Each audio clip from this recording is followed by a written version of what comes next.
In this video, we'll see how to carry out the two-sample t-test and how to use the TI-83 or 84 to find the t-statistic, degrees of freedom, and p-value for the test. So we'll begin with this example.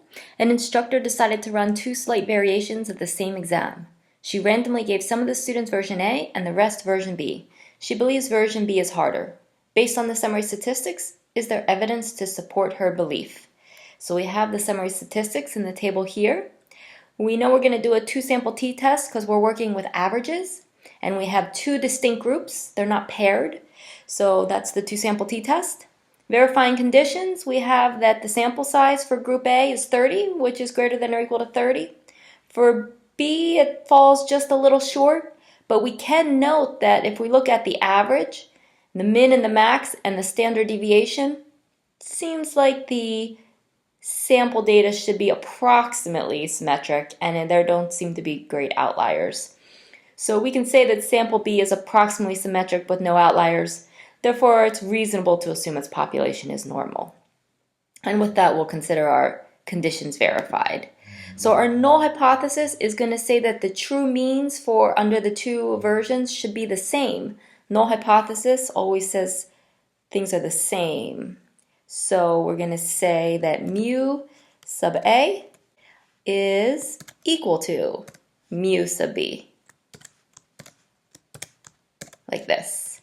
And our alternate hypothesis, let's think about it for a second. She believes version B is harder. So if B is harder, we would expect its scores to be lower. So we would expect mu sub A to be bigger than mu sub B. So our alternate hypothesis is going to be that mu sub A is greater than mu sub B. And so our t-statistic, always the point estimate minus the null value over the SE of the estimate. When filling in the point estimate, we know it's going to be the difference. So our point estimate for the difference is going to be the 79.4 minus the 74.1, and then minus the null value. The null difference in this case is 0, because if we're hypothesizing that they're the same, then the difference is 0. And now to find the SE, we can look at the formula sheet, and here we know we're working with a difference of means, so we're going to use this structure here. So we're going to have a standard deviation squared over the sample size plus the other standard deviation squared over its sample size, all under the square root. And so we can fill those numbers in here.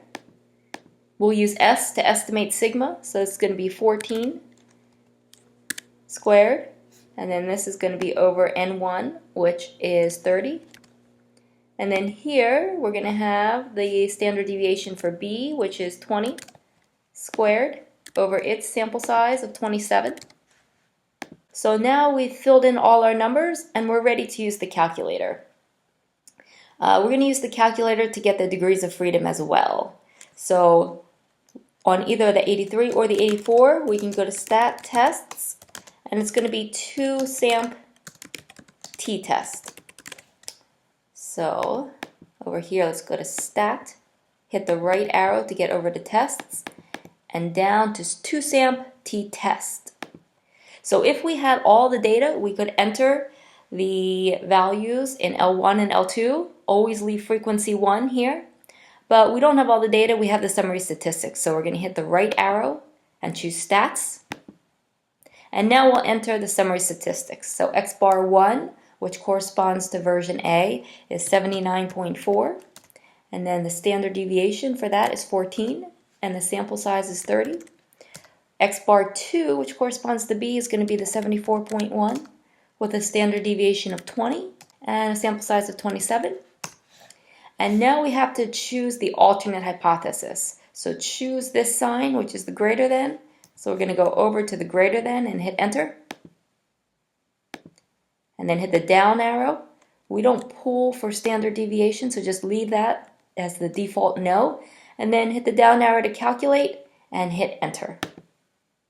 And now we get our t-statistic here. We can record that as 1.15 and our degrees of freedom as, let's say, 46. And our p-value is 0.13. We didn't specify our alpha up here. We should have. So up here, we can specify that alpha is equal to 0.05. And so now with this p-value, we can say that this is greater than alpha. And so what's our conclusion? We do not reject H sub O. So we do not have evidence that version B is harder than version A on average. So that's the two-sample t-test, and that's it for this video. If you liked it, give it a thumbs up and subscribe below. Thanks for watching.